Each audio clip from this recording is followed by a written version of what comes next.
Hola a todos, ¿cómo están? Yo soy Rodolfo Arauno. El día de hoy les voy a estar hablando sobre la bronquitis y la bronquiolitis. Estas son dos afecciones que, aunque tengan nombres completamente parecidos, son bastante distintas. Aquí abajo estarán viendo una serie de parámetros para diferenciar la una de la otra. Primero vamos a tener que la bronquiolitis está causada únicamente por virus, mientras que la bronquitis está causada principalmente por virus y bacterias, por los dos microorganismos. Además, hablando ya de poblaciones, la bronquiolitis afecta mayormente a lactantes, aunque pueda afectar a otras, como veremos más adelante. Y la bronquitis puede afectar a cualquier población. Algunos tendrán más riesgo de padecerla o mayor incidencia, pero en principio afecta a todas. Además, que hablando de la anatomía patológica, vamos a tener que los bronquiolos son los que están afectados, los bronquiolos respiratorios, los de menor diámetro, son los que están afectados en la bronquiolitis, mientras que en la bronquitis quien está afectada es la mucosa bronquial de los bronquios de gran diámetro. Entonces, ya hablando de la fisiología, debemos recordar lo que es la mecánica de ventilación. Esta es la fuerza que ejerce nuestro aparato respiratorio contra las resistencias. ¿Cuáles son estas resistencias? La resistencia que ejerce la caja torácica y el parénquima pulmonar. Entonces, sin esta fuerza, la caja torácica y el parénquima pulmonar podrían colapsar las vías respiratorias, pero esto no sucede debido a estos mecanismos fisiológicos. Entonces, ¿qué pasa? Vamos a tener otros dos conceptos muy importantes, el de la estancia y el de confianza. El de confianza básicamente es la facilidad que tiene las estructuras, ¿verdad?, del árbol traqueobronquial del aparato respiratorio para distenderse, ¿verdad?, y para movilizarse, para ejercer la inspiración. Entonces, esta puede estar dificultada en algunas patologías que aumenten las resistencias, porque mientras más resistencias, mayor dificultad tendrá el aparato respiratorio para la inspiración, para el paso del aire. Entonces, si tenemos edema en los bronquios o en los bronquiolos, van a haber más resistencias y por lo tanto mayor dificultad. Si estamos hablando ahora de la lactancia, es la facilidad que tienen los pulmones y el aparato respiratorio en general de volver a su estado normal luego de la inspiración. Es decir, ellos se detienen en la inspiración y luego, cuando termina, ellos vuelven a su estado normal, que también está afectado en algunas patologías. Y hablando también de algunos conceptos fisiopatológicos, las enfermedades del aparato respiratorio tienden a ocasionar dos patrones, un patrón restrictivo y uno obstructivo. El restrictivo es en patologías que dificultan el paso del aire hacia los alveolos, es decir, que entre aire, mientras que el obstructivo, el que nos vamos a enfocar un poco más hoy, es la dificultad que tiene para el vaciamiento del aire, es decir, el aire puede entrar, pero luego tiene cierta dificultad para salir. Algunas enfermedades, como las que vamos a estar hablando hoy, la bronquiolitis, causa este tipo de patrón. Entonces, la bronquiolitis vendría siendo simplemente la inflamación, ¿verdad?, u obstrucción de los bronquiolos respiratorios, los de menor diámetro, de alrededor de menos de 2 milímetros. Entonces, esta puede estar causada puede ser una patología primaria, ¿verdad? Normalmente ocasionada por infecciones víricas, aunque también tendremos otras, y, o secundaria, como producto de otras afecciones del aparato respiratorio. Ya hablando de la clasificación, vamos a tener una clasificación histopatológica que es, bueno, tenemos una bronquiolitis simple, donde solamente está afectada la solamente hay inflamación, solamente hay edema, mientras que la obliterante, ¿verdad?, es donde la luz bronquial, del bronquiolo, bronquiolar, ¿ok? La luz bronquiolar del bronquiolo está obstaculizada. ¿Obstaculizada por qué? Pues depende, ¿verdad? Porque esta se clasifica de otras dos formas. Obliterante constrictiva o proliferativa. La constrictiva es donde en las capas, ¿verdad?, las capas que conforman el bronquiolo hay edema, ¿ok? Y hay infiltrados celulares que hacen, ¿verdad?, aumentan las paredes, ¿verdad?, las hacen más gruesas y eso hace que aumente la resistencia. Esa sería la constrictiva, porque hace que se constriña el bronquiolo. Mientras que la proliferativa hay infiltrados celulares en la luz del bronquiolo que incluso pueden llegar a los conductos alveolares. Entonces eso es muy importante. ¿Qué pasa? Estos procesos histopatológicos pueden coexistir perfectamente durante el transcurso de la patología. ¿Ok? Y pues bueno, esto va a ser característico de los síntomas de esta afección. También vamos a tener una clasificación clínica que es la que vamos a aplicar en la práctica. Vamos a tener una bronquiolitis que puede ser causada por la inhalación de humos o gases tóxicos, que está bueno, puede ser aguda, ¿verdad? O incluso puede causar algún fenómeno obliterante en los bronquiolos.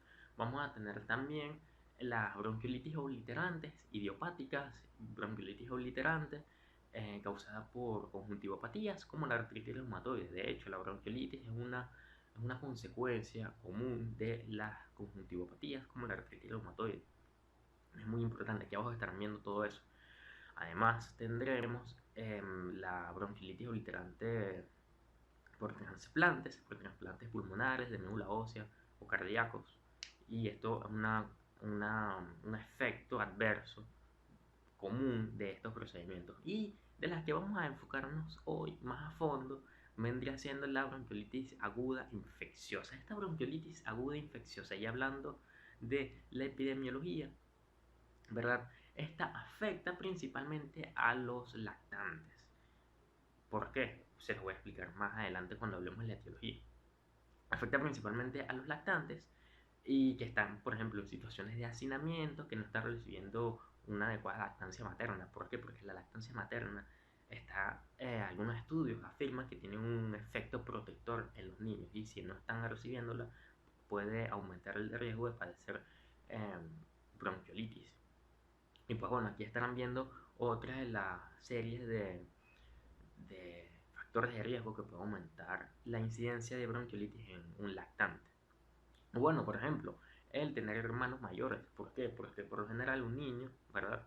Eh, que se la pasa en su casa, ¿verdad? A los cuidados de su madre, y tiene hermanos mayores que vienen de la calle, llenos de microorganismos, puede transmitírselos a él. Entonces, ¿por qué los niños grandes o incluso los adultos no la van a padecer? Porque ya la bronquiolitis está causada principalmente por virus, y el que es más común es el virus sincicial respiratorio, con más de 50% de los casos, incluso 70%. Entonces, ya los adultos y los niños, sus bronquiolos respiratorios son lo suficientemente grandes, ¿verdad? Para, para oponerse, y tienen la suficiente fuerza para oponerse a las resistencias que pueda ocasionar la infección por este virus. Además, también debemos atribuir un factor inmunológico que los protege. Pero en principio, anatómicamente, ya no están como que aptos para padecer bronquiolitis. Ese vendría siendo el principio general de por qué no lo padecen y por qué es más preocupante en los niños. Entonces, bueno, también hablando más de otros virus que los pueden causar, tenemos los rinovirus, uno de los segundos más comunes. Tendremos también los metaneumovirus, los bocavirus y los adenovirus, que también pueden complicarse y causar síndrome de Swyer-James, como estarán viendo aquí abajo. Entonces, ¿qué pasa? La bronquiolitis, ¿verdad? El principio fisiopatológico consiste en tres aspectos, como estarán viendo aquí abajo. La presencia de edema, ¿verdad? En las paredes del bronquiolo. Vamos a tener presencia, ¿verdad? De células, de infiltrado celular en la luz bronquial, y pues la infección del virus, ¿verdad? La presencia del virus en las vías respiratorias. Entonces, ¿qué pasa? El edema y todo ese infiltrado celular que hay en la luz del bronquiolo van a aumentar las resistencias del aparato respiratorio. Va a tener mayor resistencia cuando se realice la inspiración. Entonces, ¿qué pasa? Cuando entre el aire, ¿verdad? El aire puede pasar perfectamente, pero ¿qué pasa? Las resistencias que ejerce la caja torácica y el parénquima pulmonar van a seguir estando presentes y van a ejercer fuerza en los bronquiolos. ¿Qué pasa? Tanta fuerza, sumando la fuerza del parénquima pulmonar, de la caja torácica, y las fuerzas del edema y del infiltrado celular, ¿verdad? Que hay por la bronquiolitis, va a hacer que sea suficiente, ¿verdad? La luz del bronquiolo va a estar tan reducida que se va a reducir aún más con todas estas fuerzas y se cierra. Entonces, al cerrarse, el aire que entró ya no puede salir, y esto va a causar que no haya una correcta difusión de gases, y pues que veamos la presentación clínica característica de esta enfermedad, que va a ser la hiperinsuflación en la radiología, ¿verdad? Vamos a tener también taquipnea, podremos tener también atelectasias, y pues bueno, podremos tener cianosis por lo mismo, porque está afectado la difusión de gases. Y pues bueno, ya hablando de semiología, ¿verdad? En la ocultación podremos escuchar sibilancias, subcrepitantes y estertores finos. Entonces, ¿qué pasa? Ya con el diagnóstico, esta patología generalmente se diagnostica por la presentación clínica del niño. Usualmente suele tener tiraje intercostal por lo mismo, porque son tantas las fuerzas que los músculos de su caja torácica se contraen, se retraen, mejor dicho, y vamos a ver este patrón que están viendo en las imágenes aquí abajo. También vamos a tener el aleteo nasal, ¿ok? Y esto va a ser como que los patrones que nos van a indicar la presencia de bronquiolitis. ¿Por qué? Porque si estamos hablando de un lactante, ¿verdad? Si tiene estos patrones, lo más seguro es que sea bronquiolitis. ¿Qué pasa? Debemos recordar también que tenemos los parámetros de Mac-Notch, que es que sea un niño menor de 24 meses, que sea el primer episodio, y pues los ruidos pulmonares, todo lo que estarán viendo aquí abajo. Además, ya con el tratamiento generalmente suele ser de soporte, ¿ok? Lo normal es no utilizar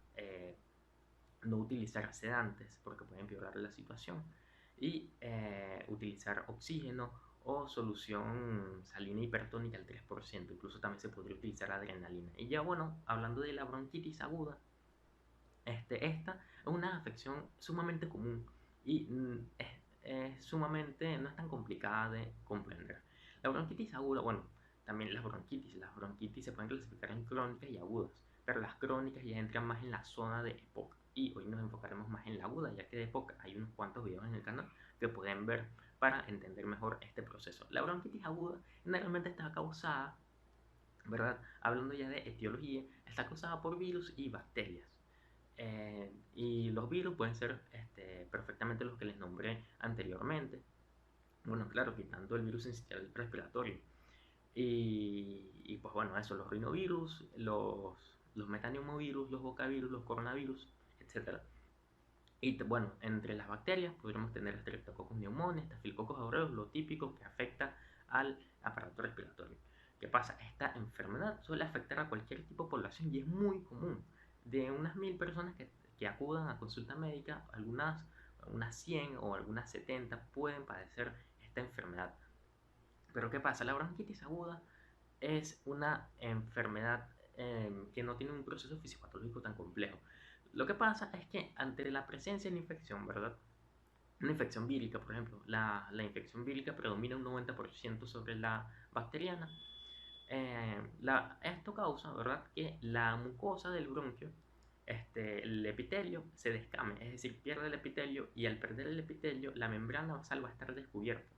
Al estar descubierta la membrana basal, ¿verdad?, va a haber infiltrado linfocítico, ¿verdad?, de células inmunes y además cuando respiremos, cualquier partícula que se adhiera a la membrana basal que está completamente desnuda va a activar el reflejo toxígeno y nos va a incitar a toser y por eso veremos una tos muy molesta en esta patología, que bueno, y eso nos llevaría a la clínica.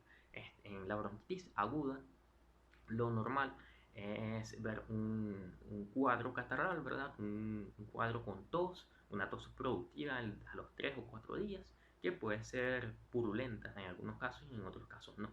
Y pues claro, la clínica no tiene un signo patognomónico que nos lleve al diagnóstico.